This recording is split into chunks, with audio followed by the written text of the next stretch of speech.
السلام عليكم ورحمة الله وبركاته.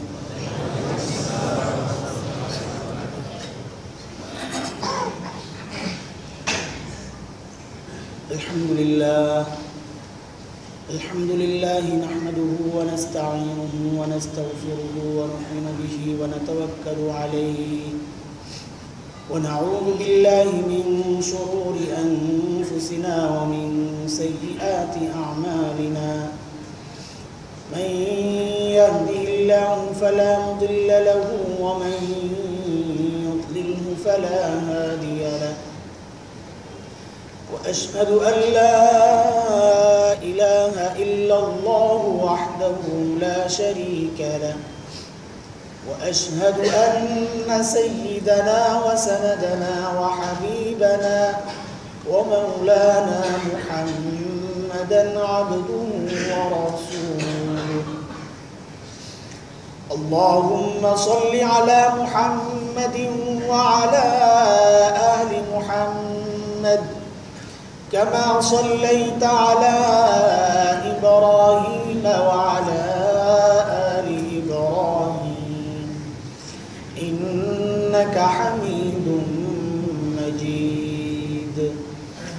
اللهم بارك على محمد وعلى آل محمد كما باركت على إبراهيم وعلى آل إبراهيم إنك حميد مجيد. أما بعد فأعوذ بالله من الشيطان الرجيم. بسم الله الرحمن الرحيم. يا أيتها النفس المطمئنة ارجعي إلى ربك راضية مرضية فادخلي في عبادي وادخلي جنتي. آمنت بالله صدق الله العلي العظيم. محترم حاضرين، الحمد لله আল্লাহ সুবহানাহু ওয়া তাআলার অশেষ মেহেরবানি ও করম যে রব্বুল আলামিন রোজা রেখে তার হুকুম জুমার নামাজ আদায়ের জন্য বহু মানুষ থেকে বাছাই করে আমাদেরকে মসজিদে আসার তৌফিক দান করেছেন, নামাজের জন্য অপেক্ষা করার তৌফিক দান করেছেন। সেজন্য রব্বে করিমের শুকরিয়া আদায় করি আলহামদুলিল্লাহ। প্যারে হাজিরিন, রব্বুল আলামিন আমাদের উপর সন্তুষ্ট হওয়ার নমুনা এগুলা। নেক আমলের সুযোগ পাওয়া, তৌফিক হওয়া, এটা রব্বুল আলামিনের পক্ষ থেকে আমাদের উপর সন্তুষ্টির নমুনা। আর রব্বুল আলামিন যখন দুনিয়ায় আমার উপর সন্তুষ্ট থাকবেন তখন মৃত্যুর সময় আমার কি অবস্থা হবে সেই সম্পর্কে এই আয়াত যেটা আমি তেলাওয়াত করেছি, এই আয়াতে রব্বুল আলামিন বলেছেন। সূরা আল ফজর 30 নম্বর পারার সূরা আল ফজরের শেষ আয়াত তেলাওয়াত করলাম। আয়াতের মোটামুটি অর্থ হচ্ছে এরকম, ইয়া আইয়াতুহান নাফসুল মুতমাইন্নাহ, ওহে মুতমাইন নফস। মানুষকে উদ্দেশ্য করে বলছেন আল্লাহ তাআলা,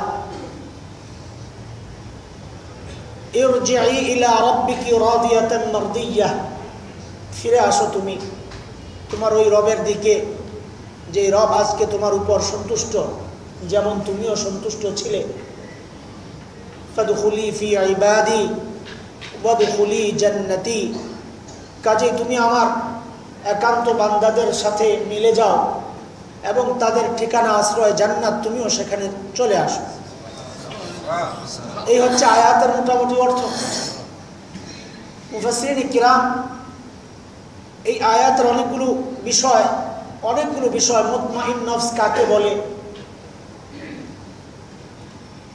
জান্নাতের দিকে, আল্লাহর দিকে ফিরে যাওয়ার নমুনা, কৈফিয়ত, অবস্থা, প্রক্রিয়া কেমন হবে।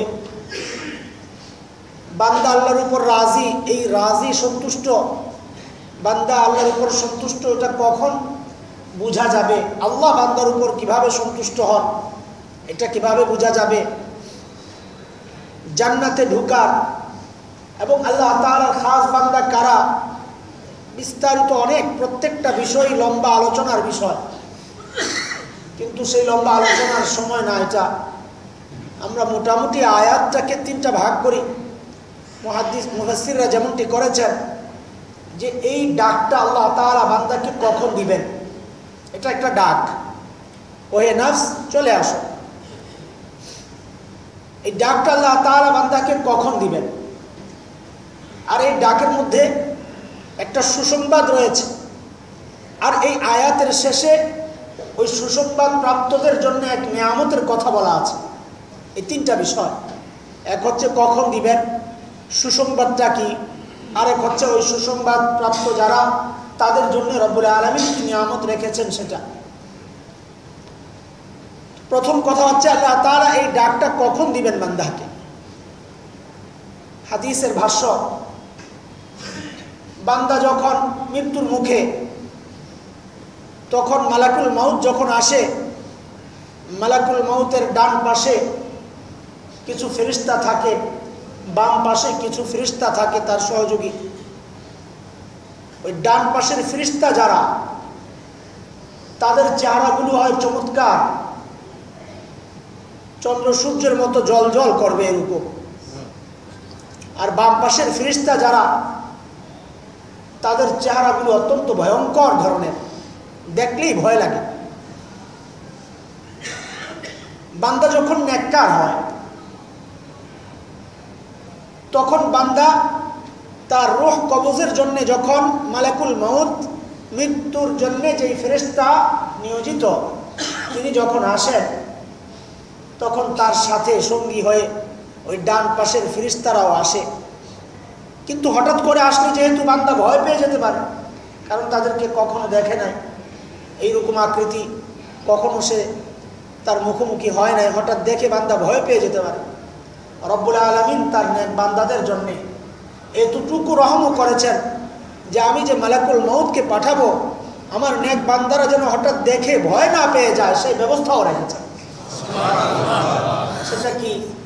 হাদিসে আসছে যে বান্দা দূর থেকে দেখতে থাকে যে কি যেন একটা আলো তার দিকে আস্তে আস্তে আসতেছে, দূর থেকে দেখতে থাকে, যেন চাঁদ দেখতেছে, যেন সূর্য দেখতেছে। সেটা আস্তে আস্তে সে তাকায়া থাকে, আস্তে আস্তে আসে।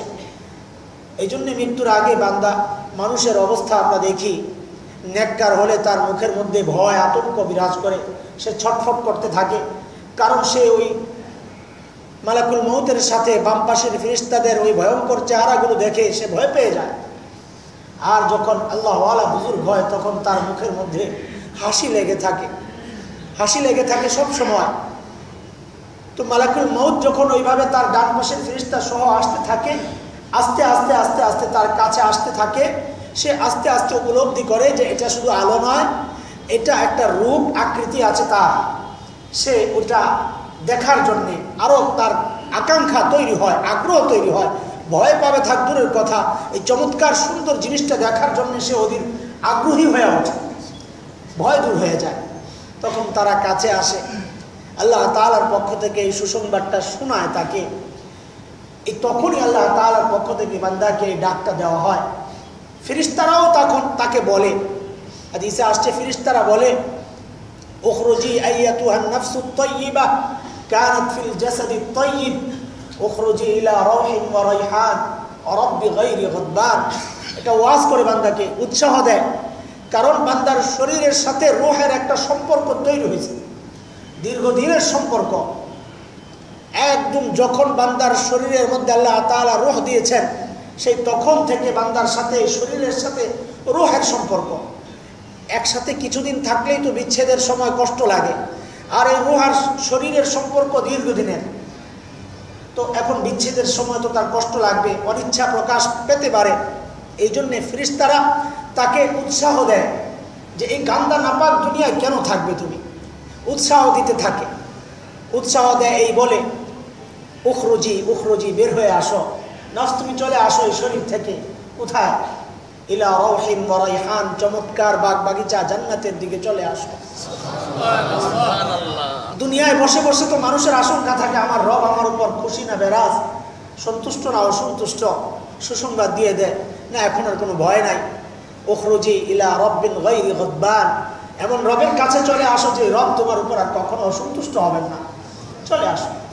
এইভাবে যখন বান্দা তাকে উৎসাহ দিতে থাকে ফেরেশতারা বান্দাকে, কিন্তু আসলে মানুষের ওই সম্পর্কের কারণে কেউই চায় না এটা যে আমি চলে যাই।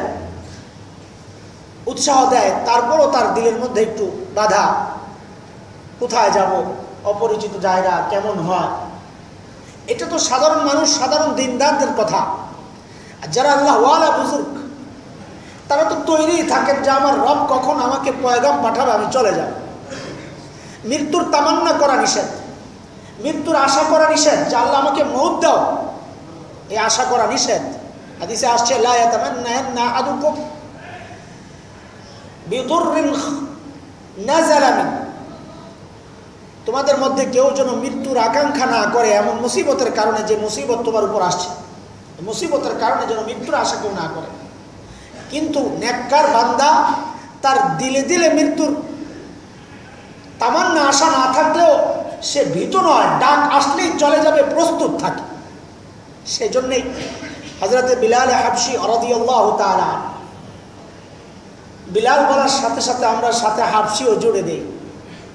হাবশী জুড়ে দেই এই জন্যে যে মুসলমানের এটাই শ্রেষ্ঠত্ব, অন্যতম একটা বিষয় যে ইসলামই হচ্ছে শ্রেষ্ঠত্বের মূল। সে কি হাবশী, সে কি আফ্রিকান নিগ্রো, কালো না সাদা না লাল, এই কালার কোনো বিষয় নয়, অঞ্চল কোনো বিষয় নয়। আল্লাহর কাছে শ্রেষ্ঠত্বের বিষয় হচ্ছে ইন্না আকরামাকুম ইনদাল্লাহি আতকাকুম, তোমাদের মধ্যে যে বেশি মুত্তাকি আল্লাহর কাছে সে বেশি সম্মানিত। এই জন্য বিলাল রাদিয়াল্লাহু তাআলা আনহুর সাথে হাবশীও আমরা জুড়ে দিই, যে হাবশী হওয়ার কারণে কিন্তু বিলাল নিকৃষ্ট কেউ নন, বিলাল আমাদের মাথার মুকুট। বিলাল রাদিয়াল্লাহু আনহু, বিলালের উপর আল্লাহর সন্তুষ্ট সুসংবাদ রাসূল দিয়ে দিয়েছেন, কোরআনে আল্লাহ তাআলা দিয়ে দিয়েছেন সাহাবায়ে কেরামের উপর সন্তুষ্টির ওই ঘোষণা। বিলাল হাবশী রাদিয়াল্লাহু তাআলা, ইথিওপিয়ার মানুষ। কালো মানুষ তো অনেকই আছে, কিন্তু কালোর মধ্যেও চেহারার আকৃতি সুন্দরও আছে, গঠন প্রকৃতি সব ঠিকঠাক, দেখতে সুন্দর লাগে, মায়া লাগে। কিন্তু ওই অঞ্চলগুলো, ইথিওপিয়া, এরিত্রিয়া, ওই সমস্ত অঞ্চলগুলো, সোমালিয়া, এই অঞ্চলগুলোর মানুষগুলো কালো হওয়ার সাথে সাথে চেহারাগুলো একটু কেমন, নাকগুলো বড় বড় হয়, চোখগুলো অনেক সময় ছোট ছোট হয়, ঠোঁটগুলো মোটা মোটা হয়, কেমন যেন চেহারাটা আল্লাহ তাআলা বানাইছে, আমাদের কাছে দেখতে অসুন্দর লাগে। হযরত বিলাল হাবশী রাদিয়াল্লাহু তাআলা আনহু এমনই, দেখতে অসুন্দর। কিন্তু বিলাল হাবশী রাদিয়াল্লাহু তাআলা আনহু মৃত্যুর সময় যখন তার চেহারাটা হঠাৎ উজ্জ্বল হয়ে গেছে, ছোট ছোট কাটা দাড়ি, এগুলো যেন আলো নূর চমকাইতেছে এরকম মনে হচ্ছিল। সঙ্গীরা কাছে যারা, তারা হঠাৎ এই অবস্থা দেখে বিলালের এই অবস্থা কেন, এমন আনন্দ উজ্জ্বল চেহারা, কেমন লাগতেছে, কত চমৎকার, হাসতেছেন। আল্লাহ হযরত বিলাল হাবশী রাদিয়াল্লাহু তাআলা আনহু টের পেয়ে গেছেন। মৃত্যুর আগে আল্লাহ ওয়ালারা টের পেয়ে যান, কারণ আনাগোনা শুরু হয়ে যায় জান্নাতি ফেরেশতাদের, জান্নাতি ফেরেশতাদের আনাগোনা শুরু হয়ে যায়, আর ওই উৎসাহ দেওয়া শুরু হয়ে যায়। হযরত বিলাল হাবশী রাদিয়াল্লাহু তাআলা আনহু হাসতেছেন। সঙ্গীরা জিজ্ঞেস করেন, কি হলো আপনার, এমন করতেছেন কেন? হযরত বিলাল হাবশী রাদিয়াল্লাহু তাআলা আনহু বলেন, কেন হাসবো না, কেন আনন্দ পাবো না? গাদান নালকা মুহাম্মাদান ওয়া আসহাবাহু সাল্লাল্লাহু আলাইহি ওয়াসাল্লাম, যারে কালকে তো আমি নবী মুহাম্মদ এবং তার সঙ্গীদের সাথে আমার সাক্ষাৎ হবে। আহা, হযরত বিলাল হাবশী রাদিয়াল্লাহু তাআলা আনহু রাসূলকে কত ভালোবাসতেন, রাসূলের সাথে সাক্ষাৎ হবে এই আকাঙ্ক্ষায় তার দিলের মধ্যে যে আনন্দ প্রকাশ পেয়েছে, ওই আনন্দের ভাব এটা ফুটে উঠেছে চেহারার মধ্যে, চেহারাটা জলজল করতেছে। তো আল্লাহ ওয়ালা বুজুর্গ যারা, আল্লাহর সাথে যাদের সম্পর্ক নিবিড়, তারা তো আল্লাহর সাথে সাক্ষাতের জন্য পাগল হয়েই আছে, ডাক আসলেই চলে যাবে, তাকে বোঝানো লাগবে না, তাকে উৎসাহ দেওয়া লাগবে না, তাকে দুনিয়ার খারাপি আখিরাত জান্নাতের চমৎকার ওই নিয়ামতের কথা বলা লাগবে না। সে তো এমনি পাগল হয়ে আছে ওখানে যাওয়ার জন্য। কিন্তু সাধারণ মানুষ যারা আমরা দিনদার মুত্তাকি, আল্লাহর সাথে সম্পর্কটা ওইরকম নিবিড় না, অত গাঢ় না, তাদেরকে উৎসাহ দিতে হবে। হাদিসে আসছে যে ওইরকম উৎসাহ দেওয়ার পরেও বান্দা বের হতে চায় না, কেমন একটা মায়া মোহাম্মত। এটা মানবীয় গুণ, এটা অন্যায় না, এটা দোষের না। মানুষের মধ্যে আল্লাহ তাআলা ওই গুণ দিয়েই তৈরি করছেন। এই গুণের ঊর্ধ্বে কেউ কেউ উঠেছেন, কিন্তু যারা উঠতে পারেন নাই তারা অপরাধী নন। অপরাধী হলে আল্লাহ তাআলা তাদের কাছে ওই রহমতের ফেরেশতা পাঠাতেন না, তারা উৎসাহ দিবেন। হাদিসে আসছে যে এইরকম উৎসাহ পাওয়ার পরেও যখন বান্দা বের হতে চাইবে না, তখন আল্লাহ তাআলা ফেরেশতাদেরকে বলবেন, আমার বন্ধুকে তার জান্নাতের ঠিকানাটা একটু দেখায়া দাও। বান্দাকে যখন তার জান্নাতের বাড়ি, জান্নাতের ঠিকানা দেখানো হবে, তখন সে পাগল হয়ে যাবে। কখন সে দুনিয়া থেকে বের হবে, বলবে, বন্ধু আমাকে তাড়াতাড়ি আমার ঠিকানায় পৌঁছায় দাও। এই হচ্ছে আয়াতের প্রথম অংশ, যে আল্লাহ তাআলা এইভাবে ডাকটা কখন দিবেন। দিবেন হচ্ছে নেককার বান্দাকে তার মৃত্যুর সময়। ইয়া আইয়াতুহান নাফসুল মুতমাইন্নাহ, ও মুতমাইন নাফস, চলে আসো। ইরজিই, চলে আসো। ইরজিই, ইরজিই রুজু মানে হচ্ছে ফিরে আসো। জান্নাতীদেরকে আল্লাহ তাআলা ডাক দিতেছেন কি শব্দে? ফিরে আসো। ফিরে আসো কোথায় হয়? আগে কোথাও থাকলে ওখান থেকে আসার পর ফিরে যাওয়া হয়। বুঝা গেল যে আমরা জান্নাতি মানুষ, আলহামদুলিল্লাহ। ঈমানওয়ালা মানে জান্নাতি মানুষ। ওই জান্নাত ছিল আমার আসল ঠিকানা। আমার বাবা মা আদম হাওয়া আলাইহিস সালাতু ওয়াস সালাম জান্নাতি ছিলেন, সেখান থেকে আসছেন দুনিয়ায় আমাদেরকে আল্লাহ তাআলা দেখানোর জন্য যে দুনিয়ায় এসে আবার জান্নাতে ফিরে যাওয়ার প্রক্রিয়াটা কি দেখে নাও। দুনিয়ায় আসছি আমরা, এটা পরীক্ষার জায়গা। এখান থেকে জান্নাত পাওয়ার জন্য আমাকে পরীক্ষা দিতে হবে। সেই পরীক্ষা কি? যে আমি আল্লাহর উপর সন্তুষ্ট। এই পরীক্ষা আল্লাহ তাআলা যখন বুঝবেন বান্দা মৃত্যুর আগ পর্যন্ত এই পরীক্ষায় উত্তীর্ণ, তখন আল্লাহ তাআলা তাকে ওই ডাক দিয়ে বলবেন, বান্দা দুনিয়ায় তুমি আমার পরীক্ষায় উত্তীর্ণ হয়েছ, আমার উপর সন্তুষ্ট ছিলা, আজকে আমিও ওয়াদা দিতেছি সুসংবাদ। দ্বিতীয় অংশ সুসংবাদ। আজকে আমিও তোমাকে সুসংবাদ শোনাইতেছি, আমি আল্লাহ আজকে থেকে তোমার উপর রাজি, সন্তুষ্ট হয়ে গেছি। মৃত্যুর সময় আল্লাহ তাআলা এই ঘোষণা দিয়ে দিবেন। এখন আল্লাহর উপর সন্তুষ্ট তো সবাই, যারা মূর্তি পূজা করে তারাও আল্লাহর উপর সন্তুষ্ট যে আল্লাহ একজন আছেন, সবাই আল্লাহর উপর সন্তুষ্ট। হাদিসে এবং মুহাদ্দিসিনে কেরাম আল্লাহর উপর সন্তুষ্টের ব্যাখ্যা দিয়েছেন ভিন্নভাবে। এক হচ্ছে আল্লাহর জাত, আল্লাহর সত্তার উপর সন্তুষ্ট হওয়া, আরেকটা হচ্ছে আল্লাহর কর্মের উপর সন্তুষ্ট হওয়া, আল্লাহর সিদ্ধান্তের উপর সন্তুষ্ট হওয়া। দুইটা দুই রকম। আল্লাহর জাতের সাথে, সত্তার সাথে সন্তুষ্টি, এটা মুসলমান ছাড়াও অন্যদের তাদেরও আছে। যারা মুসলমান না, যারা মূর্তি পূজা করে, তারাও আল্লাহর জাতের উপর সন্তুষ্ট। কেউ বলবেন আমি আল্লাহর উপর সন্তুষ্ট। হ্যাঁ, আল্লাহ তাআলার সিদ্ধান্তগুলোর উপর কেউ সন্তুষ্ট হতে পারে, কেউ হতে পারে।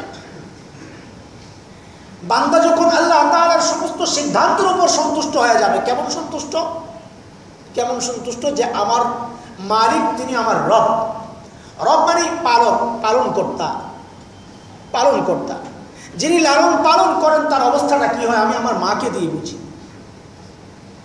আমার মা, একটা ছোট্ট দুধের বাচ্চাও মায়ের ওই লালন পালনের কথা বুঝে। সে কান্না করে, মা তাকে থাপ্পড় দেয়। সে অপরাধ করলে মা তাকে থাপ্পড় দেয়।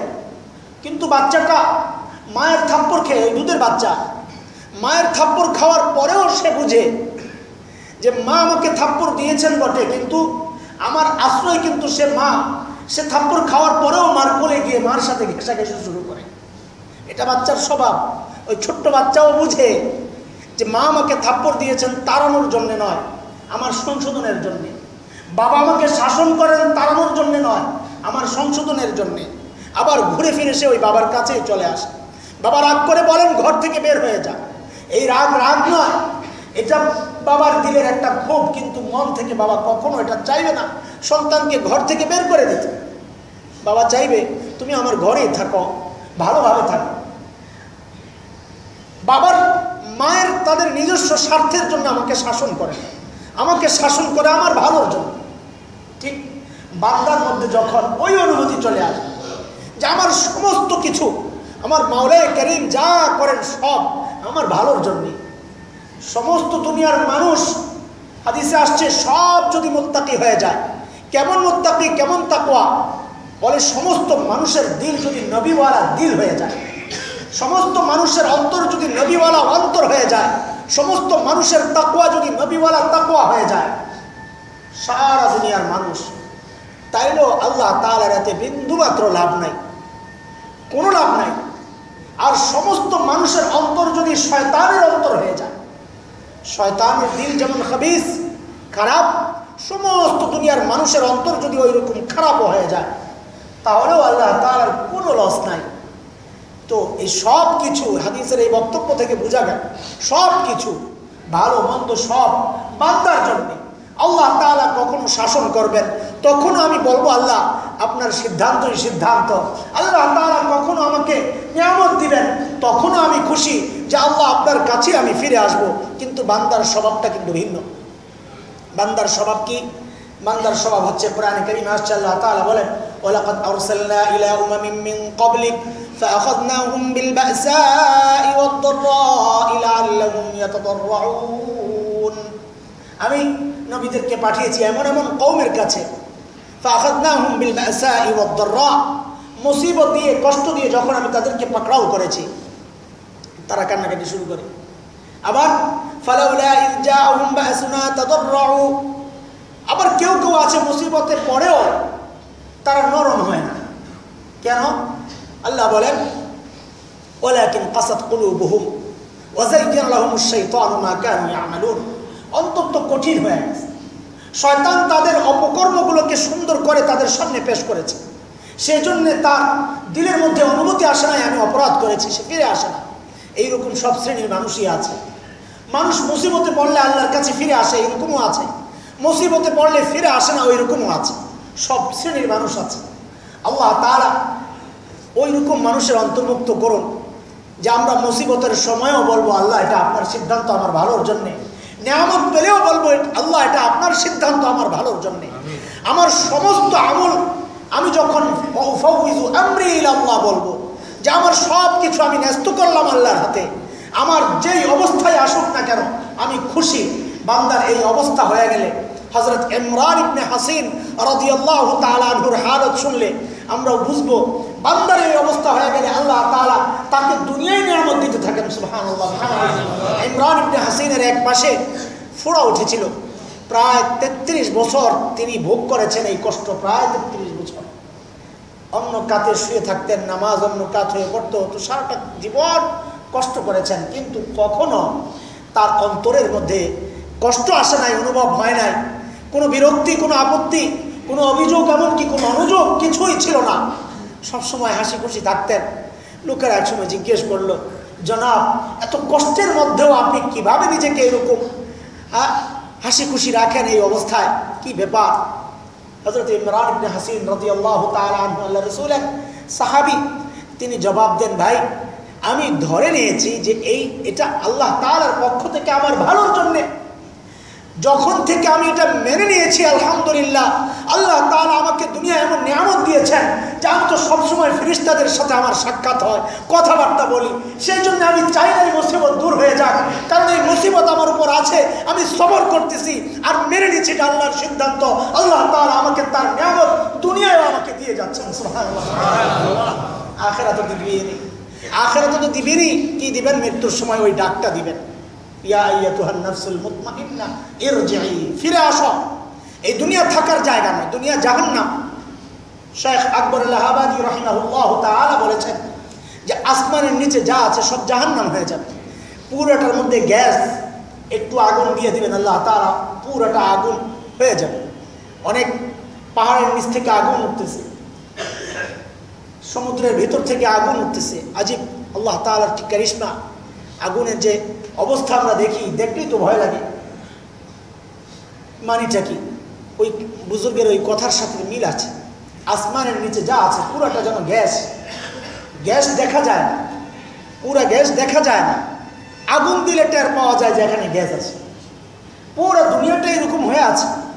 আল্লাহ তাআলার ফয়সালা যখন হবে আগুন দিয়ে দিবেন, একটু পুরো দুনিয়াটাই আগুন হয়ে যাবে, জাহান্নাম হয়ে যাবে। এই জন্য আল্লাহ তাআলা বলতেছেন ওই জাহান্নাম তোমার থাকার জায়গা নয়, এটা তো জাহান্নামীদের জায়গা, তুমি তো চলে আসবা। সেজন্যই হাদিসে আসছে রূহকে যখন নিয়ে যাওয়া হয়, জান্নাতি জাহান্নামী যেই হোক, রূহকে যখন নিয়ে যাওয়া হয় আসমানে যখন যায়, উপরের দিকে উঠতে থাকবে, আসমানের ফেরেশতারা আসমানের দরজা বন্ধ করে দিবেন জাহান্নামীদের জন্য, যে না, এই রূহ উপরে ওঠার মতো যোগ্যতা তার নাই, তার জায়গা ওই দুনিয়ায়। বোঝা গেল এই দুনিয়ায় পুরো এগুলো জাহান্নাম, এখানেই জাহান্নামীরা থাকবে। আর জান্নাতীদের জন্যে বলে, জান্নাতীদের জন্য আল্লাহ বলতেছেন ইরজিই, ফিরে আসো। ফিরে আসার প্রক্রিয়াটা কি? আল্লাহ তাআলা আসমান থেকে একটা রশি ঝুলাই দিয়েছেন, আল্লাহ তাআলা আসমান থেকে একটা রশি ঝুলাই দিয়েছেন, ওই রশি ধরে ধরে তোমাকে উপরে উঠতে হবে। সেই রশিটা কি?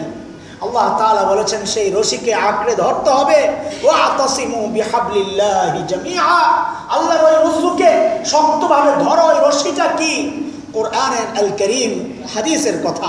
ওই রশি হচ্ছে কোরআনুল কারীম, হাদিসের কথা। আল কোরআন হাবলুম মিনাল্লাহ আল মামদুদ মিনাস সামা ইলাল আরদ, হাদিসের কথা। কোরআন হচ্ছে আল্লাহ তাআলার ওই রশি, আল্লাহ তাআলা যেটাকে আল মামদুদ মিনাস সামা ইলাল আরদ, আসমান থেকে জমিনের দিকে ঝুলিয়ে দিয়েছেন, যে বান্দা তুমি ওই রশি ধরে ধরে তুমি তোমার আসল ঠিকানা জান্নাতের দিকে চলে আসো, দুনিয়া তোমার থাকার জায়গা। ইরজিই ইলা রাব্বিক, তোমার রবের দিকে ফিরে আসো।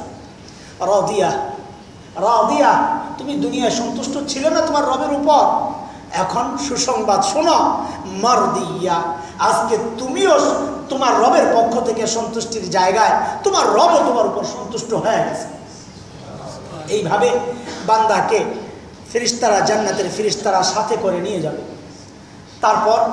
তারপর আল্লাহ তাআলা নিয়ামতের কথা বলতেছেন, যে এবার তুমি তোমার নিয়ামতের কথা শোনো। কি নিয়ামত পাবা? কি নিয়ামত পাবা? ফাদখুলি ফি ইবাদি ওয়াদখুলি জান্নাতি, ফাদখুলি ফি ইবাদি ওয়াদখুলি জান্নাতি। প্রথম কথা হচ্ছে ফাদখুলি ফি ইবাদি, তুমি আমার নেক বান্দা যারা, আমার একান্ত বান্দা যারা, তাদের মধ্যে হয়ে যাও। ও ভাই, এটা বান্দার জন্য আল্লাহর পক্ষ থেকে সবচেয়ে বড় সুসংবাদ, সবচেয়ে বড় সুসংবাদ। কি? আমরা তো আল্লাহর ইবাদত করছি, গোলামি করছি, কিন্তু আল্লাহ তাআলার কাছে ওই গোলামি কবুল হচ্ছে কিনা, তিনি আমাকে তার বান্দা হিসেবে কবুল করলেন কিনা, এই স্বীকৃতি বান্দা যখন পেয়ে যাবে, এটা হচ্ছে বান্দার জন্য সবচেয়ে বড় পাওনা। আর আল্লাহ তাআলা মৃত্যুর সময় সেই সুসংবাদের কথাই বলছেন, ফাদখুলি ফি ইবাদি, তুমি আমার নেককার বান্দাদের সাথে অন্তর্ভুক্ত হয়ে যাও। আর আমার নেককার বান্দাদের ঠিকানা যেহেতু জান্নাত, কাজেই তুমিও জান্নাতে চলে যাও। ফাদখুলি জান্নাত, আমার জান্নাতে ঢুকে যাও। প্যারা হাজিরিন, যে উদ্দেশ্যে এই কথাগুলো বলা, রব্বুল আলামিন আমাকে আপনাকে বারবার সুযোগ দিচ্ছেন যে বান্দা তুমি অপরাধ করছো, মানুষ তুমি তো অপরাধ করবা। অপরাধ কে করবে? ফেরেশতারা তো অপরাধ করবে না, তোমরাই অপরাধ করবা। তোমার মধ্যে আমি ওই যোগ্যতা দিয়েছি, তুমি নেক আমল করবা, অপরাধ করবা, কিন্তু অপরাধের জন্যে আমি আবার ব্যবস্থাও রেখেছি, চিকিৎসা রেখেছি। ওই চিকিৎসা গ্রহণ করে তুমি নিজেকে পবিত্র করো। আমি তো তোমাকে পবিত্র করে জান্নাতে আনতে চাই, তোমার উপর সন্তুষ্ট হয়ে তো আমি জান্নাতে আনতে চাই। এই রমজান আল মুবারক চলে যাচ্ছে, আল্লাহ অর্ধেক চলে গেল। রব্বুল আলামিন যে সুযোগ দিয়েছেন, এই সুযোগ কতটুকু কাজে লাগিয়েছি আল্লাহ জানেন, আমি নিজেও জানি কতটুকু সুযোগ কাজে লাগালাম। যদি এই সুযোগ পেয়েও নিজেকে পবিত্র করতে না পারি, তাহলে ওই মৃত্যুর সময় ডাক তো সম্ভব না। এখন থেকেই আমার উপর আল্লাহর লানত পড়া শুরু হয়ে গেছে। এটা রাসূলের দোয়া সাল্লাল্লাহু আলাইহি ওয়াসাল্লাম, হযরত জিবরাইল আলাইহিস সালাতু ওয়াস সালামের দোয়া। জিবরাইল আলাইহিস সালাতু ওয়াস সালাম দোয়া করেছেন, আল্লাহর রাসূল মিম্বরে উঠতেছিলেন, বলতেছিলেন আমিন আমিন আমিন, তিনবার আমিন বলেছেন। সাহাবায়ে কেরামের কৌতূহলী প্রশ্ন, ইয়া রাসূলুল্লাহ, মিম্বরে উঠছেন আপনি আমিন আমিন কেন বলতেছেন?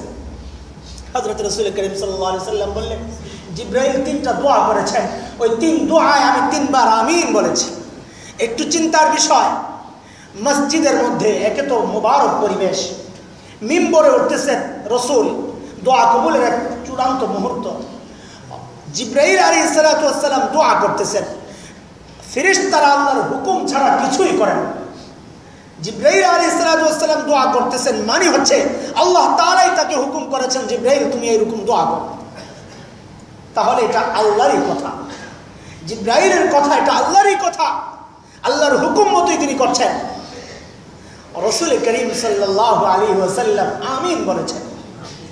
জিবরাইলের দোয়া, রাসূলের আমিন, এটা ফেরত যাওয়ার কোনো সম্ভাবনা নাই। কেন? দোয়াটা তো আল্লাহর পক্ষের, দোয়া আল্লাহর পক্ষের, সুপারিশ তার প্রিয় হাবিব মুহাম্মদুর রাসূলুল্লাহ সাল্লাল্লাহু আলাইহি ওয়াসাল্লাম। একজন দোয়া পাঠাইছেন, আরেকজন সুপারিশ করছেন, এই দোয়া বৃথা যেতে পারে। দোয়া কি? যে ব্যক্তি রমজান পেল কিন্তু নিজেকে পবিত্র করতে পারল না, রমজানের এই সুযোগ পেল কিন্তু নিজেকে পবিত্র করতে পারল না, এই এক ব্যক্তি। যে ব্যক্তি মা বাবাকে পেল কিন্তু তাদের সেবা যত্ন করে নিজের জান্নাতের ফয়সালা করে নিতে পারল না। যে ব্যক্তি আমি নবী মুহাম্মদের নাম শুনলো কিন্তু সাথে দুরূদ পড়লো না সাল্লাল্লাহু আলাইহি ওয়াসাল্লাম। জিবরাইল এক একটা বলতেছেন আর বলতেছেন আল্লাহ তাআলার রহমত থেকে সে বঞ্চিত হোক, সে রহমত থেকে দূরে সরে যাক, সে হতভাগা। আর রাসূল বলতেছেন আমিন। কি অবস্থা! নিজেকে নিজে বঞ্চিত করলাম, শুধু এই পর্যন্তই শেষ না, আল্লাহর পক্ষ থেকে জিবরাইলের মাধ্যমে আমাদের উপর লানত পড়তেছে। আর ওই লানতের সাথে সাথে নবী মুহাম্মদ রাসূলুল্লাহ সাল্লাল্লাহু আলাইহি ওয়াসাল্লামের পক্ষ থেকে আমিন লেগে যাচ্ছে। একটু কি চিন্তা করেছি? নিজেকে বঞ্চিত করছি সেটা তো পরে, প্রত্যেকটা মুহূর্তেই আমার উপর আল্লাহর পক্ষ থেকে লানত, রাসূলের পক্ষ থেকে তার সুপারিশ আমিনের মাধ্যমে, জিবরাইলের পক্ষ থেকে, ফেরেশতাদের পক্ষ থেকে লানত, আল্লাহর পক্ষ থেকে হুকুম, জিবরাইলের পক্ষ থেকে দোয়া বদদোয়া, রাসূলের পক্ষ থেকে আমিন। এই দোয়া বিফলে যাওয়ার কোনো সম্ভাবনা নাই। তার মানে কি? তার মানে হচ্ছে আমরা যারা রমজানুল মুবারকের এই পবিত্র মুহূর্ত, মুবারক মুহূর্ত, এই সুবর্ণ সুযোগ পেয়েও নিজেদেরকে জান্নাতি হিসাবে পেশ করতে পারি নাই, নিজেদেরকে আল্লাহর ওই পবিত্র ডাক, ওই মুবারক ডাক, ওই চমৎকার মায়ার ডাক শোনার মতো যোগ্য বানাতে পারি নাই, আমাদের জন্য হতাশা, আমরা দুর্ভাগ্য, আমাদের দুর্ভাগ্য, হতভাগা আমরা, আল্লাহর লানত থেকে আমরা রেহাই পাবো না। আমাদের দরকার রহমতের মাসে আল্লাহর রহমত। আল্লাহর রহমত পাইতে হইলে ভাই সময় আছে, সুযোগ আছে, নিরাশ হওয়ারও তো কোনো কারণ নাই। আল্লাহ তাআলা বদলা দিবেন, আল্লাহ তাআলার কাছে সেটা আছে। আল্লাহ তাআলা তো বলেছেন যে তুমি আমার কাছে এত পরিমাণ গুনাহ নিয়ে চলে আসো, যেই গুনাহ পুরা জমিনকে ঢেকে দিতে পারে, যেই গুনাহ পুরো আসমানকে ঢেকে দিতে পারে, এত পরিমাণ গুনাহ নিয়ে আসো বান্দা। কিন্তু আমার সম্পর্কে তোমার ধারণাটা কি আগে বলো তো? আমার সম্পর্কে যদি তোমার ধারণা এমন হয় যে আমার এত গুনার পরেও আল্লাহ তাআলা আমাকে মাফ কেন করবেন, তাহলে তাই হোক। আর আমার সম্পর্কে যদি তোমার ধারণাটা এমন হয় যে আমার গুনাহ যত বেশি হোক না কেন আমার রবের রহমত তো তার চেয়ে বহু আরো অনেক, আমার ব্যাপারে যদি তোমার ধারণাটা এরকম হয় আমি আল্লাহ তোমার ওই ধারণা মতোই আসবো, তোমার সমস্ত গুনাহগুলো আমি মাফ করে দিব, শুধু তুমি দিল থেকে আমার কাছে বলো যে আল্লাহ আমি অপরাধ করেছি, আমাকে মাফ করে দাও। প্যারে হাজিরিন, সুযোগ আছে, এখনো সুযোগ আছে। আজকের এই মুবারক মুহূর্ত, নামাজের জন্য ইন্তজার করতেছেন, নামাজের আমল আল্লাহ তাআলা সওয়াব লিখতেছেন আপনার আমার আমলনামায়। খুতবা হবে, নামাজের জন্য অপেক্ষা করবেন, এর মধ্যে বসে বসেই তো নিজের জিন্দগিকে পবিত্র করে নেওয়া একদম সহজ। এইরকম সহজ কাজ আর দুনিয়ার কিচ্ছু নাই। নিজেকে পবিত্র করার মতো সহজ কাজ আর কিচ্ছু নাই। কি সেটা?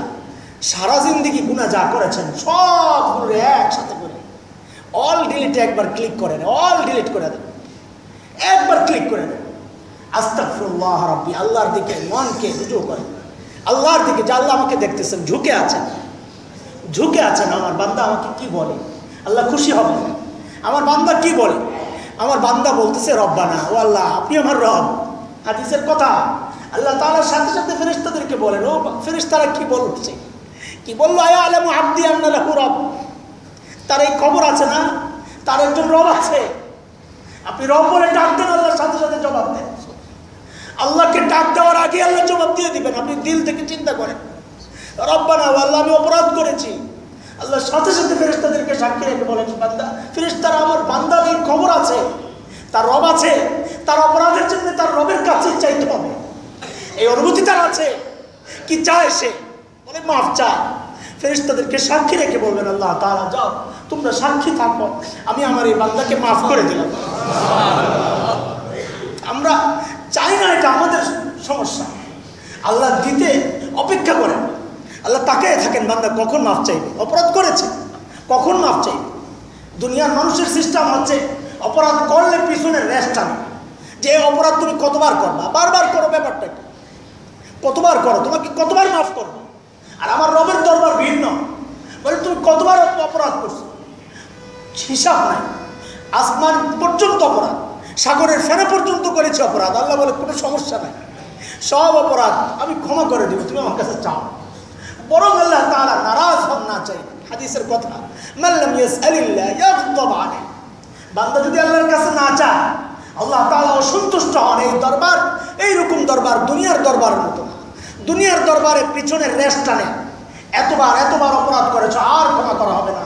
আর আল্লাহর দরবার ভিন্ন, আমল নামা থেকে আল্লাহ তাআলা অতীতের গুনাহকে মিটিয়ে, এই জন্য বুজুর্গরা বলেন অতীতের গুনাহগুলা কল্পনাও না করা। যদি তওবা করে ফেলি কোনো গুনাহ, ওই গুনাহকে আর মনে না করা, কারণ আল্লাহ তাআলা যেখানে মিটিয়ে দিয়েছেন তুমি কেন সেটাকে বারবার স্মরণ করো। আল্লাহ তো মিটিয়ে দিয়েছেন। আল্লাহর উপর ওইরকম আস্থা বিশ্বাস না রাখলে কিন্তু আবার মিটবে না, গুনাহ মাফ হবে না।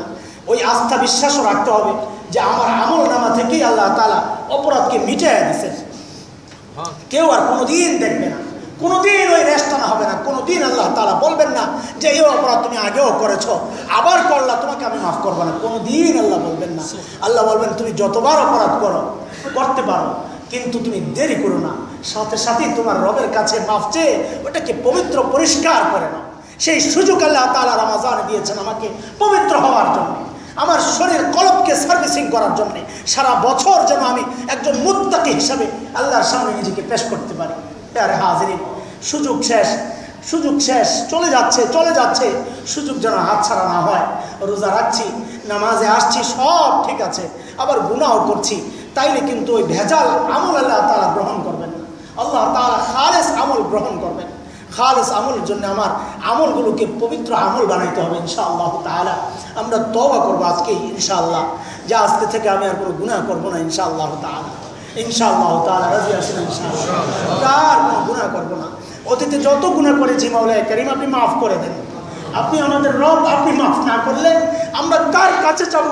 আর কোনো দরবার, আর কোনো ঘর, আর কোনো দুয়ার আমাদের নাই। আপনি আমাদের রব, আপনি মাফ করে দেন আল্লাহ। আমরা আর কই যাবো আল্লাহ, আমাদের আর কেউ নাই আল্লাহ। এইভাবে আল্লাহর কাছে বললে নিশ্চয়ই আল্লাহ তাআলা মাফ করবেন। যদি কারো সন্দেহ থাকে তার ঈমান চলে যাবে, আল্লাহ মাফ করবেন না। এইরকম যদি সংশয় সন্দেহ তার ঈমান চলে যাবে, কারণ এটা কোরআনের কথা, লা তাইয়াসু মির রাউহিল্লাহ, আল্লাহর রহমত থেকে নিরাশ হও না। ইন্নাহু লা ইয়াইআসু মির রাউহিল্লাহ ইল্লাল কওমুল কাফিরুন, আল্লাহর রহমত থেকে নিরাশ কেবল কাফেররাই হয়। মুসলমান আল্লাহর রহমত থেকে নিরাশ হতে পারে, আল্লাহর রহমত থেকে নিরাশ হলে ঈমান চলে যায়। এই জন্যে আল্লাহর রহমত থেকে আমরা নিরাশ নই, আলহামদুলিল্লাহ। ইয়া আল্লাহ, আপনার রহমতের আশা তামান্না আমাদের, আপনি দয়া করে আমাদেরকে সুযোগ দিয়েছেন।